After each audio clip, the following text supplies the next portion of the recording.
neighborhood shops supplying daily household goods. This number is well over 60% of the medium and small enterprises market base.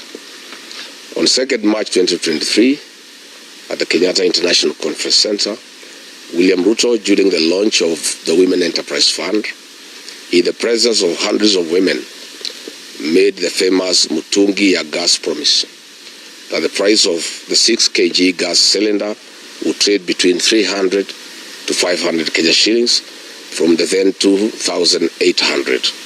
This was to be effective from June 2023. Little did we know that he was planning to raid the trade and dominate it.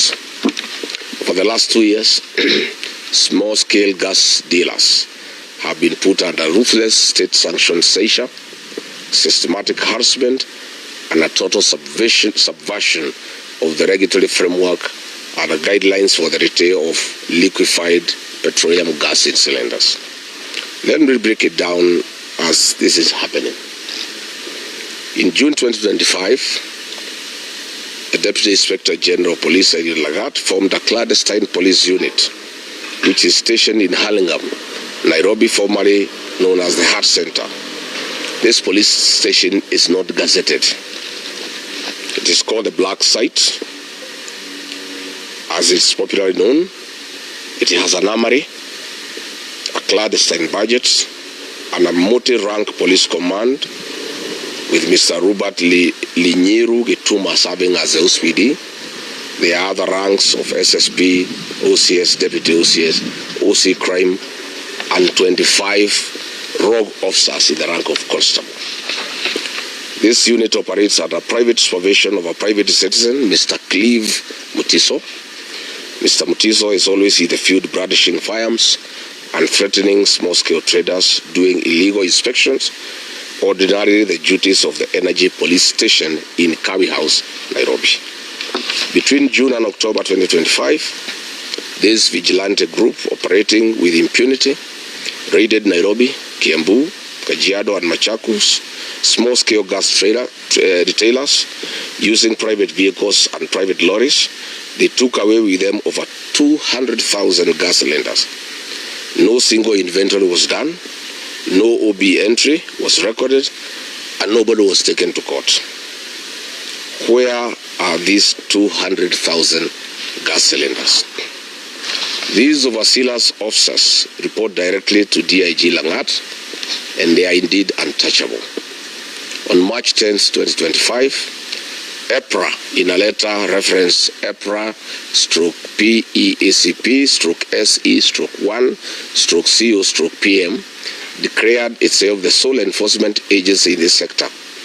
However, the vigilante group under DIG Langat and Mr. Mutiso get direct support from one Deputy Director of Surveillance and Enforcement, Major Retired Agostino Uma, who shares crucial intelligence and points of sale for the licensed small-scale traders. I'm aware that on 21st August 2025, the small-scale gas retailers in Kenya, who are over 500,000, wrote to President William Ruto on this matter under letter reference MBN/GAN/97/25. Again on 1st April 2026, under reference MISC/2026, they wrote again to President William Ruto. After these letters, the harassment has more than doubled. Hithato, the pain is more. When Eliud Langat deployed this team to North Rift, Nyanza, and Western regions, they forcibly took away gas cylinders and vehicles and put them at the Kakamega police station.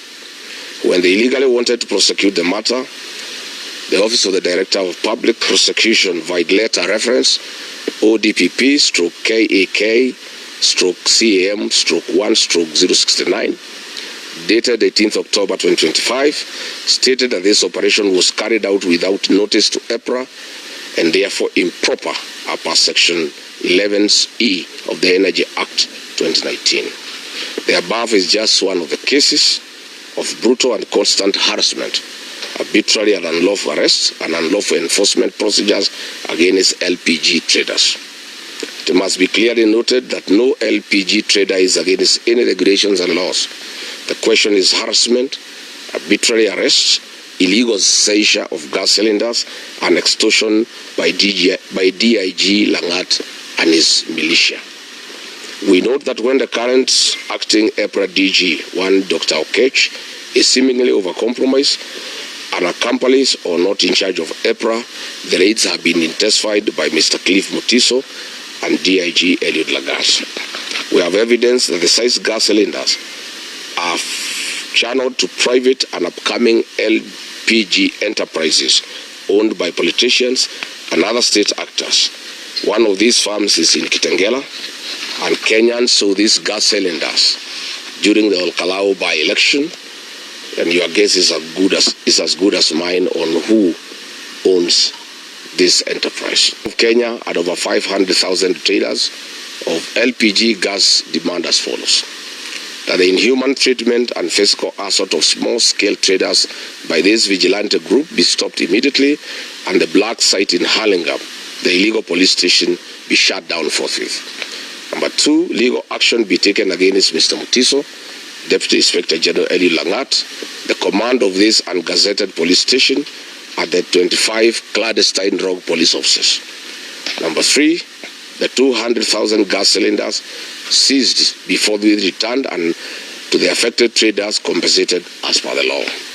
Number 4, the rogue EPRA officers led by Major Retired Agostino Uma and the Acting Director General Ketch be investigated and prosecuted for abuse of office and subversion of regulations. 5, that the legal framework and guidelines in the trade of liquefied petroleum gas be observed and followed to the letter. Finally, we are adequately informed that this LPG gas harassment of small gas traders has more than it meets the eye. William Ruto, through Ashirami Synergy, a company closely associated with him, wants to introduce a deal like the petroleum's G2G ragtag to completely drive out other players and free market in the LPG sector. He owns Surge Energy Limited, a leading manufacturer of gas cylinders in Kenya, situated in Kitengela. This is where the gas cylinders for Olkalau are repainted and repackaged for distribution in Olkalau. 2, he owns Taifa Gas, a 45,000 metric tons liquefied petroleum gas, LPG import and storage terminal at the Dogo Kudu Special Economic Zone in Mombasa, now under construction. Mr. Ruto has given instructions to transfer the track and trace function from the regulator to e-citizen to allow the procurement and onboarding of Dilaru, which he has purchased. 4, track and trace through e-citizens will undertake the digital tracking of gas cylinders in the market. This contract is being awarded to Dilaru, and we all know that William Ruto owns Dilaru. Mr. William Ruto, please leave small-scale traders alone.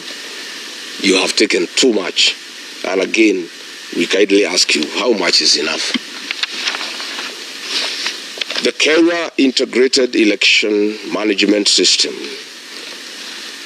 Kenyans, you'll bear witness that I have spoken to the IBC chairman, Mr. Erastus Ethekon, in my capacity as a leader in this country and as a responsible citizen on several electoral matters. I have advised him that IBC has had image and trust issues, and the people of Kenya for a long time know that. I have taken the trouble further and reminded him of the 2007/2008 inactions and actions of the then ECK, Electoral Commission of Kenya, and the resultant chaos and mayhem in the country. Bwana Ethekon knows how controversial his appointment was and to whom he pays his allegiance to. Nevertheless, the country has 55 million Kenyans. Mr. Ethekon has a choice to make: stand with Kenyans, the 55 million of them, or choose to burn this country. He lives around and he knows the people of Kenya. From the outset, Kenyans hold the view that his commission and himself are an appendage of William Ruto. And they are biased and do so to serve his political playbook. He has not spoken to this matter, and he will not, and you all know why. Mr. Ethekon is well aware that when he was named as IBC chairman. He lived in a rented apartment. Mr. Kimani Ichung'wah, the leader of majority, told a group of public officials that they procured a house for Mr. Ethekon in Karen at 200 million shillings. Mr. Ethekon is yet to respond to this matter. You are aware that on 11th August 2026, tender reference number IBC/OIT/01/2026-2027 for the supply, delivery, installation, testing, commissioning, support and maintenance of the integrated elections management system, hardware, equipment and accessories was advertised and is to close on September 1st, 2026 at 10 a.m. You are all aware that Kenyans do not know is that the tender process and the result has already been preconceived and is awaiting rubber stamping to Miru, M-I-R-U, Systems Company Limited of South Korea. Mr. Chairman Ethekon, it is within your knowledge and mischief that what is actually happening is a mundane public relations exercise to manage the other bidders and 55 million Kenyans. Mr. Chairman, you are aware that to facilitate this activity, IBC commissioners fired the procurement manager in IBC and installed a puppet to manage this tender. Mr. Chairman and your Vice Chairman, Fahima Arfat Abdallah, have been compromised as the drivers of this tender process against the concurrence and the wishes of the other commissioners. Mr. Chairman, this is not the first time I'm raising an alarm on your Vice Chairperson. You will recall that during the by-elections in Magarini last year, this same Vice Chairperson was largely involved in the malpractices, and I made the matter public. You did nothing about it. This confirms that she was holding your brief and that you are the appointing authority. Mr. Chairman, with your concurrence, the PS for Interior, Remo Domolo, the PS for Immigration and Citizen Affairs, Mr. Belio Kipsang, have held meetings with the Miru Systems Company Limited of South Korea.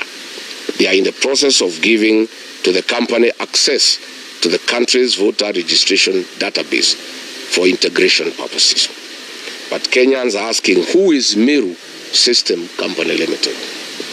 This is a South Korean company with a very bad history of rigging elections across the world.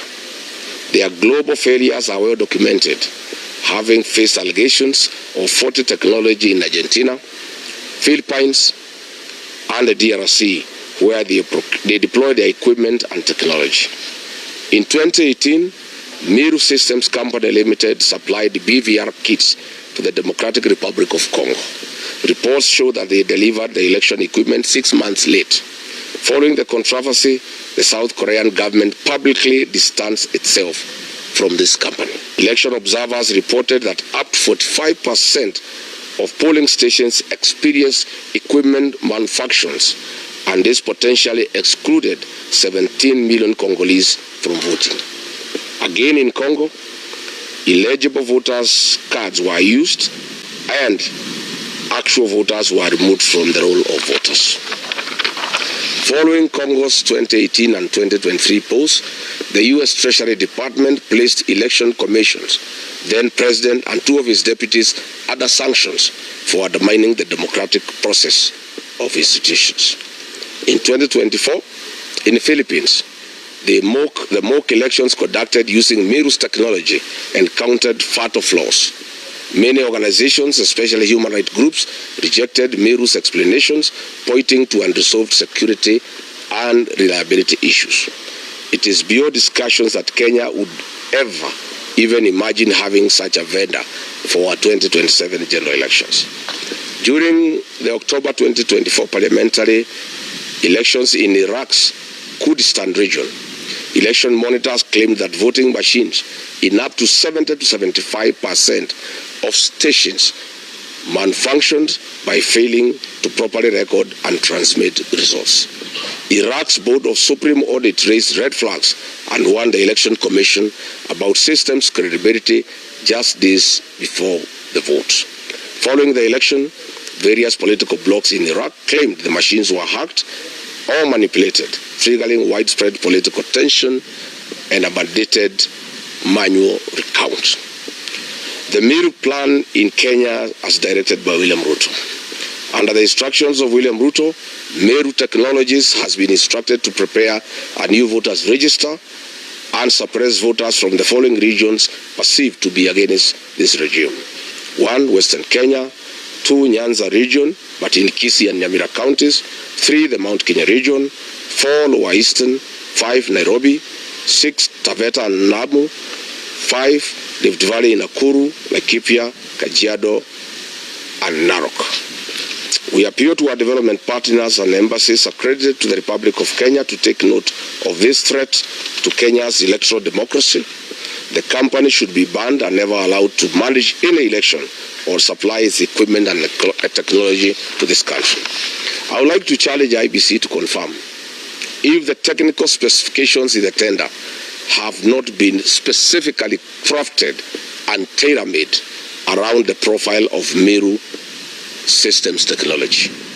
The IBC must tell Kenyans whether this procurement process is in line with provisions of Article 227 of the Constitution and Section 60 and 61 of the Public Procurement and Asset Disposal Act. Further, we are asking, what was and is the role of the Cabinet Secretary for Mining, Ali Joho, and Vice Chairman of IBC Commissioner Fahima Arfat Abdallah in this tender process?